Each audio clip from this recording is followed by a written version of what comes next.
வணக்கம். மார்ச் 26ஆம் தேதி இன்னைக்கான முதல் பதிவு. பங்குச்சந்தையில் நடந்த சில விஷயங்களை விரைவாக பார்க்கலாம். முக்கியமான தகவல், நான் செபி ரெஜிஸ்டர்ட் அட்வைசர் கிடையாது. நம்ம சேனல்ல இருந்து எப்போதுமே ஸ்டாக் ரெக்கமெண்டேஷன்ஸ் கிடையாது. யூடியூப் சேனல் மட்டும் இல்லைங்க, மற்ற சோஷியல் மீடியா பிளாட்ஃபார்மான இன்ஸ்டாகிராம், வாட்ஸ்அப், டெலிகிராம்ல இருந்து கூட நாம ஸ்டாக் ரெக்கமெண்டேஷன்ஸ் வழங்குவதில்லை. மேலும் பணத்தை வாங்கிட்டு எந்த சேவையும் வழங்குவது இல்லை. பல போலியான குரூப் இயங்கிட்டு இருக்கு. தயவு செய்து ஜாகிரதையாக இருங்க. இந்த வீடியோவில் காட்டக்கூடிய அனைத்து கம்பெனிகளும் வெறும் இன்ஃபர்மேஷனல் பர்பஸ்க்காக மட்டுமே முதலீடு செய்யுங்கன்னு சொல்கிற வீடியோ கிடையாது. எந்த ஒரு முதலீட்லையும் ரிஸ்க் இருக்கும். ரிஸ்க் புரியாமல் இன்வெஸ்ட் செய்யாதீங்க. ரிஸ்க் புரியலைன்னா தயவு செய்து இன்வெஸ்ட்மெண்ட்டை தவிர்த்துருங்க. நம்ம ருபி டிரைவர் சேனலை ஆதரிக்கிற அனைத்து நல்ல உள்ளங்களுக்கும் நன்றி. நேற்று மார்ச் 25ஆம் தேதி நிஃப்டி 1.7% அதிகமாக க்ளோஸ் ஆயிருக்கு. ஃபாரின் இன்ஸ்டிடியூஷனல் இன்வெஸ்டர்ஸ் 14,500 கோடி ரூபாய்க்கு வாங்கியிருந்திருக்கிறாங்க. 16,400 கோடி ரூபாய்க்கு விற்பனை செய்திருக்கிறாங்க. நெட் செல்லர்ஸாக தொடர்றாங்க 1,800 கோடி ரூபாய்க்கு. டொமஸ்டிக் இன்ஸ்டிடியூஷனல் இன்வெஸ்டர்ஸ் 22,900 கோடி ரூபாய்க்கு வாங்கியிருக்கிறாங்க. 17,500 கோடி ரூபாய்க்கு விற்பனை செய்திருக்கிறாங்க. நெட் பையர்ஸாக தொடர்றாங்க 5,400 கோடி ரூபாய்க்கு. அமெரிக்கா ஈரான் போர் குறித்தான ஒரு அப்டேட். அமெரிக்கா அதிபர் டொனால்ட் ட்ரம்ப் ஏற்கனவே வெற்றி அறிவிச்சிருந்தார். ஈரானுடன் பேச்சுவார்த்தை நடப்பதாக சொல்லியிருந்தார். ஈரான் தரப்பு மறுப்பு தெரிவிச்சிருக்கிறாங்க. அது ஃபேக் நியூஸ்னு ஈரான் சொல்லியிருக்கிறாங்கன்னு என்டிடிவியில் அப்டேட் கொடுத்துருக்குறாங்க. போர் எப்போ முடிவுக்கு வரணுன்றது ஈரான் தான் முடிவு செய்ய இருக்கிறாங்கன்னு ஈரான் சொல்லியிருக்கிறாங்கன்னு அந்த செய்தியில் சொல்லியிருக்கிறாங்க. சில வல்லுநர்கள் என்ன சொல்லியிருக்கிறாங்கன்னா, ஈரானுடைய பதில் தாக்குதலை அமெரிக்கா குறைத்து மதிப்பிட்டிருக்கிறாங்க. இப்போ அமெரிக்கா தரப்பு 3000 படை வீரர்களாக மிடில் ஈஸ்ட்க்கு அனுப்ப இருக்கிறாங்க. அந்த ஒரு திட்டத்தில் அமெரிக்கா இருக்கிறாங்கன்னு என்டிடிவியில் அப்டேட் கொடுத்துருக்குறாங்க. மத்திய அரசு ஆல் பார்ட்டி மீட்டிங் நேற்று நடத்தி இருக்கிறாங்க. ஈரான் போர் குறித்து பேசியிருக்கிறாங்க. இன்னும் பல கப்பல்கள் ஸ்ட்ரெயிட் ஆஃப் ஹார்மஸ் வழியாக வரும்ன்ற நம்பிக்கையை அரசு தெரிவிச்சிருக்கிறாங்க. இப்போதைக்கு அந்த கவலை இல்லைன்னு சொல்லியிருக்கிறாங்கன்னு என்டிடிவி ப்ராஃபிட்டில் அப்டேட் கொடுத்துருக்குறாங்க.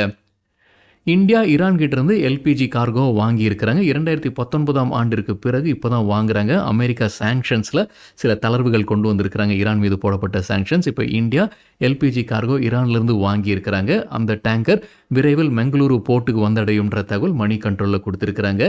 இந்த டேங்கரும் சைனாக்கு தான் போய்கிட்டு இருந்ததா சொல்கிறாங்க. அங்கேருந்து யூ டர்ன் போட்டு இப்போ இந்தியாவுக்கு வருவதாக மணி கண்ட்ரோலில் அப்டேட் கொடுத்துருக்குறாங்க. இந்த கப்பலுடைய பேர் Aurora tanker. Kotak Mahindra bank குறித்து என்டிடிவி ப்ராஃபிட்லேருந்து கிடைத்த ஒரு தகவல், வங்கியில் மோசடி நடந்திருக்குன்ற குற்றச்சாட்டு எழும்பியிருக்கு. 160 கோடி ரூபாய்க்கான மோசடி நடந்திருக்கு. அவங்களுடைய பஞ்ச்குலா கிளையில் இந்த மோசடி நடந்திருப்பதாக குற்றச்சாட்டு எழுந்திருக்கு. பஞ்ச்குலான்றது ஹரியானா மாநிலத்தில் இருக்கக்கூடிய ஒரு இடம். அங்கே இருக்கக்கூடிய கிளையில் சில ஊழியர்கள் மோசடியில் ஈடுபட்டிருக்கிறாங்கன்ற குற்றச்சாட்டு எழும்பியிருக்கு. Panchkula municipal corporation fixed deposit போட்டிருக்கிறாங்க. அதான் அந்த 160 கோடி ரூபாய் நினைக்கிறாங்க. அதை சில ஊழியர்கள் டைவெர்ட் பண்ணியிருக்கிறாங்க. வேறு அக்கௌண்ட்டுக்கு டைவெர்ட் பண்ணியிருக்கிறாங்க. இப்போ அதில் சில மெச்சூரிட்டி பண்ணி அவங்க வேறு அக்கௌண்ட்டுக்கு மாற்ற ட்ரை பண்ணியிருக்கிறாங்க இந்த பஞ்ச்குலா முனிசிபல் கார்பரேஷன். அப்போ தான் இந்த மோசடி வெளிச்சத்திற்கு வந்திருக்கு. சில மாதங்களுக்கு முன்னாடி தான் சண்டிகரில் மறுபடியும் ஹரியானா அரசு போட்டிருந்த டெபாசிட்டில் மோசடி ஏற்பட்டு 590 கோடி ரூபாய்க்கான ஃப்ராட் கண்டறியப்பட்டது. இது ஐடிஎஃப்சி ஃபர்ஸ்ட் பேங்க்கில் நடந்தது. இப்போ அதை தொடர்ந்து இப்போ கோடெக் மஹிந்திரா பேங்க்லேயும் மோசடி நடந்திருப்பதாக என்டிடிவி ப்ராஃபிட்டில் அப்டேட் கொடுத்துருக்காங்க. போலியான ஆவணங்களை பயன்படுத்தி இருக்கிறாங்க சில வங்கி ஊழியர்கள். அப்புறம் தான் அந்த ஃபண்டை டைவெர்ட் பண்ணியிருக்கிறாங்க. ஹரியானா முதலமைச்சர் விசாரணைக்கு ஆணையிட்டிருக்கிறாங்க. அதே நேரத்தில் வங்கியும் பஞ்ச்குலா போலீஸ் ஸ்டேஷனில் அவங்க புகார் கொடுத்துருக்குறாங்க. போலீஸும் விசாரணை செய்ய இருக்கிறாங்கன்னு என்டிடிவி ப்ராஃபிட்டில் அப்டேட் கொடுத்துருக்குறாங்க. ஏர்லைன் ஸ்டாக் சம்பந்தமான ஒரு செய்தி, மத்திய அரசு உடான் திட்டத்தில் சில மாற்றங்கள் கொண்டு வந்திருக்கிறாங்க. அடுத்த 10 ஆண்டில் 28,840 கோடி ரூபாய் அவங்க செலவு செய்ய இருக்கிறாங்க, நிதி ஒதுக்கி இருக்கிறாங்க. அதில் 12,200 கோடி ரூபாயில் 100 புது ஏர்போர்ட்ஸை அமைக்க இருக்கிறாங்க அடுத்த 8 ஆண்டுன்ற தகவல் மத்திய அரசு வெளியிட்டிருக்கிறாங்க. இந்துஸ்தான் ஏரோநாட்டிக்ஸ் லிமிடெட் ஃபோக்கஸில் இருப்பதற்கான வாய்ப்புகள் இருக்குன்னு என்டிடிவி ப்ராஃபிட்டில் அப்டேட் கொடுத்துருக்காங்க. என்ன காரணம்னா, இந்த உடான் திட்டத்தில் மாற்றங்கள் கொண்டு வந்திருக்கிறாங்க அரசு. அதோடைய பாகமாக ஹெலிகாப்டர் மற்றும் ஏர்கிராஃப்ட் வாங்குறாங்க இந்துஸ்தான் ஏரோநாட்டிக்ஸ் லிமிடெட் கிட்டேருந்து. இதற்காக 400 கோடி ரூபாய் நிதி ஒதுக்கி இருக்கிறாங்க மத்திய அரசுன்ற தகவல் இந்துஸ்தான் ஏரோநாட்டிக்ஸ் பயன்பெறுவதற்கான வாய்ப்புகள் இருக்குன்னு என்டிடிவி ப்ராஃபிட்டில் அப்டேட் கொடுத்துருக்குறாங்க. ஸ்டாக் மார்க்கெட்டில் பைபேக் வழியாக லாபம் பார்க்குறவங்களுக்கு இப்போ 12% சர்சார்ஜ் ஃப்ளாட்டாக விதிச்சிருக்கிறாங்க மத்திய அரசு. போன பட்ஜெட்டில் இந்த டேக்ஸ் கேல்குலேஷனில் மாற்றம் கொண்டு வந்திருந்தாங்க. பைபேக்கிற்கு டேக்ஸ் கேல்குலேஷனில் மாற்றம் கொண்டு வந்திருக்கிறாங்க.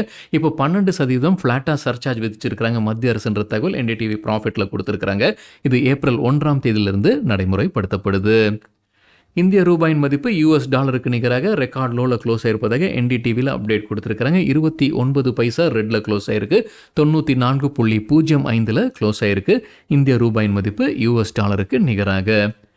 யுனைடெட் ப்ரூவரிஸ் குறித்து நேற்று நம்ம செய்தி பார்த்துருந்தோங்க. அவங்க தான் ராயல் சேலஞ்சர்ஸ் பெங்களூருடைய ஓனர்ஸாக இருக்கிறாங்க. அதை விற்பனை நடத்தி இருக்கிறாங்க. இப்போ சில வல்லுநர்கள் என்ன கருதுறாங்கன்னா, அந்த விற்பனை வழியாக ஸ்பெஷல் டிவிடெண்டாக அறிவிப்பதற்கான வாய்ப்புகள் இருக்குது. 180 முதல் 200 ரூபாய்க்கான ஸ்பெஷல் டிவிடெண்டை யுனைடெட் ஸ்பிரிட்ஸ் அறிவிப்பதற்கான வாய்ப்புகள் இருக்குன்னு சில வல்லுநர்கள் கருத்து தெரிவிச்சிருக்கிறாங்க. இந்த நேரத்தில் புரோக்கிங் கம்பெனிஸ் என்ன டார்கெட் கொடுக்குறாங்க யுனைடெட் ஸ்பிரிட்ஸ்க்கு இந்த டிரான்சாக்ஷனுக்கு பிறகு? கோல்ட்மேன் சாக்ஸ் எதிர்பார்க்குற டார்கெட் 1675. இப்போ 1300 பக்கத்தில் ட்ரேட் ஆகிட்டு இருக்கு யுனைடெட் ஸ்பிரிட்ஸ். ஜேஎம் ஃபினான்ஷியல் கொடுத்துருக்கிற டார்கெட் 1510. சிஎல்எஸ்ஏ கொடுத்துருக்கிற டார்கெட் 1300. கிட்டத்தட்ட அந்த லெவலில் தான் இப்போ ட்ரேட் ஆகிட்டு இருக்கு.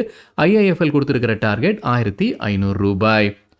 டிவிஎஸ் ஹோல்டிங்ஸ் டிவிடெண்ட் அறிவிச்சிருக்கிறாங்க. ஒரு ஷேருக்கு 86 ரூபாய். அதற்கான ரெக்கார்ட் டேட் ஏப்ரல் 2ஆம் தேதி. பயோகான் குறித்து என்டிடிவி ப்ராஃபிட்லேருந்து கிடைத்த ஒரு தகவல். எலி லிலின்ற நிறுவனம் இப்போ யூரோப்லேருந்து வெளியேறாங்க, இன்சுலின் மார்க்கெட்லேருந்து வெளியேற இருக்கிறாங்கன்ற தகவல். அது பயோகானுக்கு பாசிட்டிவாக இருக்கும்னு சொல்லியிருக்கிறாங்க. சில வாரங்கள் அல்லது சில மாதங்களுக்கு முன்னாடி தான் நோவோ நார்டிஸ்க் அப்படின்ற நிறுவனம் வெளியேறுவதாக சொல்லியிருந்தாங்க யூரோப்பில் இருக்கக்கூடிய இன்சுலின் மார்க்கெட்லேருந்து.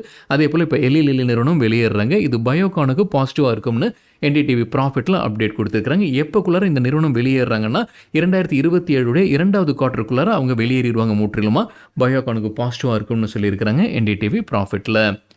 பாரத் டைனமிக்ஸ் குறித்து சிஎன்பிசி டிவி 8லேருந்து கிடைத்த ஒரு தகவல். இப்போ அவங்களுடைய ஆர்டர் புக் 26,000 கோடி ரூபாய்க்கான ஆர்டர் புக்காக இருக்குது. இப்போ அதற்காக அவங்க 2 புது ஆலைகளை அமைக்கிறாங்க. ஒன்று தெலுங்கானாவில், மற்றொன்று உத்தரப்பிரதேஷில். இதோடைய கமர்ஷியல் ஆப்ரேஷன் நிதியாண்டு 2027 துவங்கும்னு பாரத் டைனமிக்ஸ் தெரிவிச்சிருக்கிறாங்க. தகவல் நமக்கு கிடைத்தது சிஎன்பிசி டிவி 18லேருந்து. ரெயில்டெல் தரப்பு ஒரு அப்டேட் இருக்குது. கிட்டத்தட்ட 30 கோடி ரூபாய்க்கான ஒரு கான்ட்ராக்ட் கிடைச்சிருக்கு. மத்திய Pradesh state crime records bureau கிட்டேருந்து கிடைத்த கான்ட்ராக்ட். ரெயில்டெல் நிறுவனத்திற்கு 30 கோடி ரூபாய்க்கான கான்ட்ராக்ட் இது. சுலா வைன்யார்ட்ஸ் குறித்து சிஎன்பிசி டிவி 18லேருந்து கிடைத்த ஒரு தகவல். நாசிக்கில் இருக்கக்கூடிய சந்தன் வைன் எஸ்டேட்டை அவங்க வாங்குறாங்க. 19 ஏக்கர் கொண்ட வைன் எஸ்டேட் இது.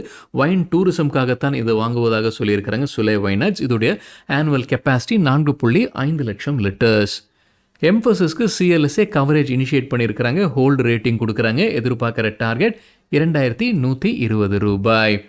ஐஆர்இடிஏ டிவிடெண்ட் அறிவிச்சிருக்கிறாங்க. ஒரு ஷேருக்கு 60 பைசா. அதற்கான ரெக்கார்ட் டேட் ஏப்ரல் 2ஆம் தேதி.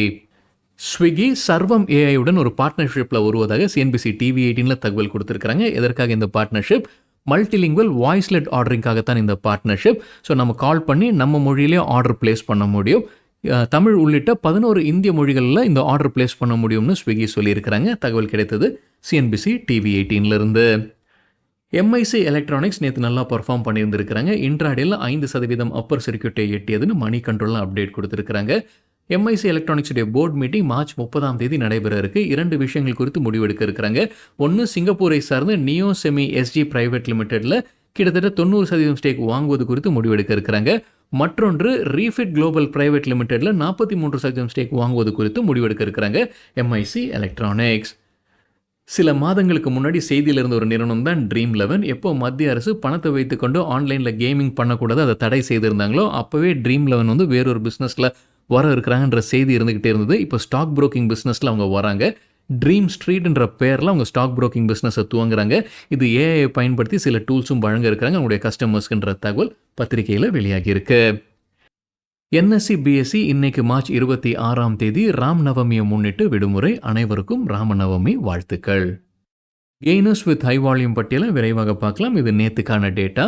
பிசிபிஎல் கெமிக்கல் 16% அதிகரித்தது. Triveni engineering 10%, Deepak fertilisers 8%, Godfrey Phillips 8%, City Union Bank 7%, Apple 3ஐ limited 7%, Balrampur Chini mills 6%, Zee entertainment 6%.